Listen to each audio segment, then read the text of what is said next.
비전 통독 2주차는 레위기와 민수기를 다루게 되는데요. 레위기는 제사 이야기로 거룩해지는 방법과 거룩하게 사는 기준에 대한 이야기를 다루게 되고요. 민수기는 레위기의 기준대로 살지 못한 광야 이야기로 경계의 본보기를 설명하고 있습니다. 자, 레위기를 먼저 살펴보겠는데요. 레위기는 크게 5대 제사와 5대 거룩으로 나눕니다. 5대 제사는 많이 들어보셨죠? 5대 거룩은 아마 생소할 거예요. 제가 성경을 로마서를 1000번 읽고, 그 다음에 로마서부터 히브리서까지 한 1000번 정도 읽고, 그리고 마태복음부터 요한계시록까지 1000번 읽고, 그리고 구약 성경을 한 500독 읽는 중에 레위기 부분에서 하나님의 은혜로 민수기와 레위기가 오버랩되는 것을 발견했어요. 그러면서 이 이야기는 거룩에 대한 이야기구나 라는 생각을 하게 됐습니다. 어쨌든 5대 제사, 5대 거룩의 초점으로 레위기를 살펴보면, 그리고 읽을 때 그런 도움이 있었으면 좋겠는데요. 특히 사람들이 제가 인터뷰를 하거나 질문을 받으면요, 레위기를 되게 어려워해요. 그래서 레위기를 어려워하니까 사람들이 질문을 합니다. 레위기가 어려운데 어떻게 쉽게 읽을 수 있으면 안 됩니까? 그 다음에 레위기는 도대체 왜 어렵니까? 이렇게 생각합니다. 그것은 이름 때문에 그런 것 같아요. 그게 내 위기인지 네 위기인지 누구 위기인지를 잘 모르는 것이죠. 누구 위기인지를 정확하게 알면은 그것은 위기 중에 위기를 극복할 수 있다고 생각합니다. 또는 성경 중에 내 위기는 되게 중요합니다. 그래서 내 위기를 잘 알면 성경 통독의 위기를 극복할 수 있지 않겠나. 여러분이 2주차에 성경 읽으실 때에 아마 레위기를 잘 관통해서 성경 읽기를 성공적으로 해내기를 축복합니다. 자, 레위기는 크게 두 개라고 했습니다. 하나는 제사 문제고 하나는 거룩의 문제예요. 그런데 제사를 지낼 때는요, 제사의 구성 요소가 있어야 돼요. 그 구성 요소가 몇 개가 있냐면 세 가지가 있는데요. 첫 번째는 성막, 두 번째는 제물, 세 번째는 제사장이 필요합니다. 무슨 얘기냐면 제사장이 제물을 가지고 성막 안에서 제사를 지내는 이야기가 5대 제사의 이야기예요. 이 세 가지가 반드시 필요합니다. 그런데 이 세 가지는 누구를 겨냥하냐? 우리가 공부하는 이 비전 통독, 우리가 성경을 읽는 이 내용은요, 구속사의 내용이잖아요. 이 5대 제사를 통해서 나타나는 제사의 구성 요소 세 가지는 예수님을 다 겨냥하고 있어요. 정말 그럽니까? 요한복음 2장에 보게 되면 헤롯이 지은 성전이 있는데 이것을 헐어라. 그럼 내가 46년 된 이 성전이지만 3일 만에 내가 다시 세우겠다. 사람들은 아무도 믿지 않았어요. 그러나 성경을 읽어보면 그것은 내 육체를 가리켜 말한 거다라고 이야기를 합니다. 결국 무슨 얘기예요? 예수님이 자기 육체가 성전이라는 것을 설명했던 것이고요. 제사의 참 제물이 되는 예수님은 마태복음 20장 28절에 인자가 온 것은 섬김을 받으려 하는 것이 아니고 많은 사람의 대속물로 주려 합니다. 이렇게 말하고 있어요. 결국 무슨 얘기예요? 예수님이 제물이 된다는 얘기고요. 마지막으로 예수님은 제사장이라고 히브리서 7장 25절에 설명하고 있습니다. 이런 이야기는요, 신학적인 지식이죠. 근데 이런 신학적인 지식이 우리에게 들어와서 이렇게 전환이 될 때는 신앙적인 생활이라고 말할 수 있습니다. 신앙적으로 예수님이 성전이 되고 제물이 되고 제사장이 되면 구원이 발생해요. 이게 신학적인 지식이죠. 근데 이게 신앙적으로 내가 성전이 되고 산제물이 되고 왕같은 제사장이 되면 순종이 나타나게 됩니다. 이게 제사의 구성 요소 3요소지요.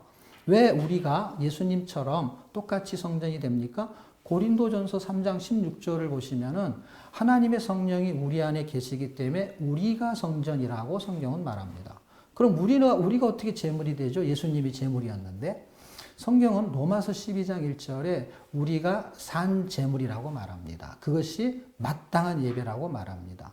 우리가 어떻게 제사장이 되죠? 베드로전서 2장 9절을 읽어보게 되면 우리를 왕같은 제사장이다 이렇게 말합니다. 결국 지금 레위기에서의 제사법은 예수님을 겨냥한 것이고 예수님을 통해서 하나님은 우리가 예수님처럼 살기를 원하셨던 것이죠. 그럼 예수님처럼 살게 되는 이 예배의 모형이 성도에게 실제로 어떻게 나타나느냐? 산제사의 삶으로 나타나게 되는데요. 구원과 구원의 삶과 구원의 완성을 설명합니다. 구원은 뭐예요? 참 성전, 존재가 변화됐다는 것이고요. 구원의 삶은 산제사, 변화된 존재의 삶이 산 제사라고 설명합니다. 구원의 완성은 왕 노릇이죠. 왕 같은 제사장, 변화된 존재의 결과를 설명하게 되는 것입니다. 자, 5대 제사의 구속적인 기능이 있는데요. 그 기능은 예수 그리스도를 통한 구원 사역을 말하는 것이고 죄 사함을 말하는 것입니다. 자, 그러면 제사의 목적이 있습니까? 예, 제사의 목적이 있어요. 아까 살펴본 거는 제사의 구성 요소를 살펴본 거고 제사를 지내는 목적이 있어요. 그 목적은 뭡니까? 그 목적은 하나님과 화목하는 거예요. 우리가 로마서를 읽어보게 되면은요, 5장 8절에 우리가 아직 죄인 되었을 때에 5장 10절을 읽어보잖아요. 그러면 우리가 원수 되었을 때 이렇게 말해요. 근데 로마서 3장을 읽어보게 되면 하나님께서 예수님을 화목제물로 드려가지고 우리를 구원하시기 위해서 당신의 의로움을 나타내셨다라고 말해요. 근데 우리가 언제 하나님과 원수가 되었죠? 예, 죄로 인해서 원수가 되었다라고 성경은 말합니다. 그럼 제사의 목적은 뭐예요? 하나님과 화목하게 되는 거예요. 근데 하나님과 우리는 왜 원수지간이 되었죠? 죄 때문에 그렇죠. 그러면 5대 제사라는 것은 5개의 제사법을 말하는데 번제, 소제, 화목제, 속제제, 속건제 이렇게 5개를 말해요. 그런데 하나님은 우리에게 이 가운데 있는 화목제물을 통해서 하나님과 우리가 화목하기를 원하고 화목제물은 예수님이 드려졌잖아요. 왜냐하면 예수님이 제물이었다고 했잖아요. 자, 그런데 뭐 때문에 하나님과의 관계가 어그러졌죠? 죄 때문이죠. 속죄제, 속건제는 sin offering, guilty offering 결국 뭐예요? 죄 문제죠. 죄와 허물을 해결하기 위해서 하나님 화목제물로 드려져요. 그럼 앞에 있는 번제와 소제는 뭐죠? 앞에 있는 번제와 소제는 제사의 방법을 말하는 것이죠. 하나님이 완전히 태워져서 죽어서 우리를 구원하신다 하는 이야기를 하게 됩니다. 5대 제사에 나타난 그리스도와 그리스도의 삶을 한번 살펴보면 번제는 죄를 불태우는 거고요. 소제는 삶을 불태우는 것이고 화목제는 자존심을 불태우는 것이며 속죄제는 옛사람을 불태우게 되는 것이고 속건제는 옛 습관을 불태우게 되는 것입니다. 이걸 통해서 5대 제사, 우리가 이 레위기 읽을 때 되게 힘들지만 5대 제사를 이런 관점에서 구속사의 관점에서 읽게 된다면 반드시 성경을 통해서 구원의 진리, 그 다음에 구속의 진리를 분명히 발견할 수 있을 것입니다. 이제 뒷부분에 있는 5대 거룩을 살펴보겠는데요. 11장부터 25장까지 5대 거룩이 등장하고요. 26장과 27장은 상벌에 대한 이야기로 결론에 해당이 됩니다. 자, 레위기도 서론본론 결론을 만들 수 있다면 이렇죠. 1장에서 10장까지는 5대 제사를 통해서 거룩해지는 방법을 설명하는 거고 그래서 하나님께 나아갈 수 있는 길을 제시합니다.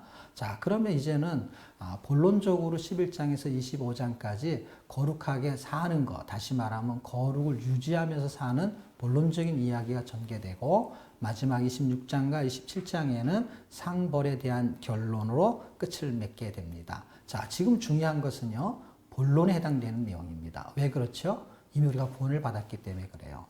누군가의 희생, 예수님의 희생을 통해서 우리는 구원을 받았고 이제 우리는 거룩한 삶을 살아야 되고 그 거룩을 유지해야 되는데 뭐에서 거룩해야 되느냐? 거룩에는 크게 두 가지가 있는데요. 첫 번째는 몸의 거룩이고 두 번째는 삶의 거룩입니다.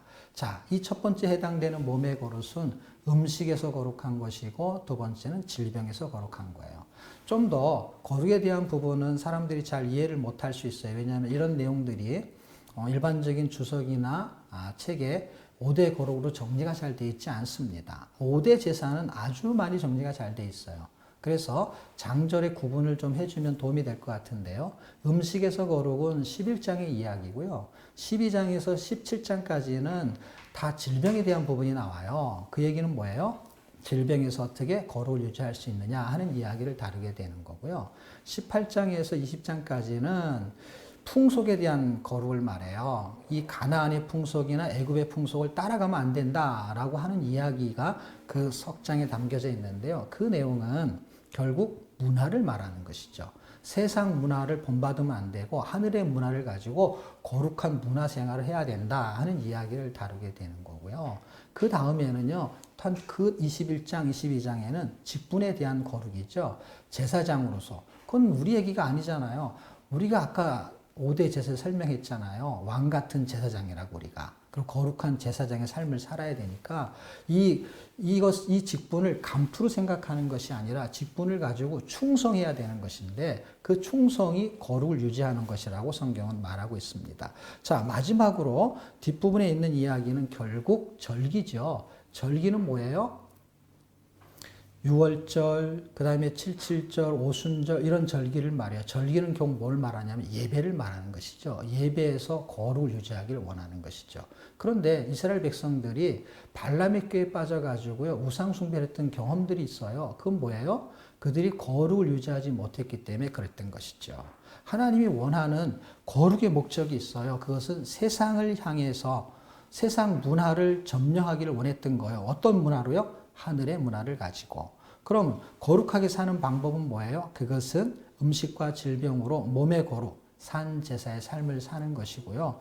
마지막으로 거룩하게 사는 내용은 뭐예요? 공동체를 향해서 직분과 절기를 가지고 삶의 거룩을 유지하는 것인데 성도의 직분이 충성이고요. 예배의 절기를 통해서 우리가 세상에 때묻은 것들을 예배의 절기, 예배를 통해서 다시 회복하는 그런 은혜가 있어야 될 것입니다. 그런 은혜를 누리기를 축복합니다. 감사합니다.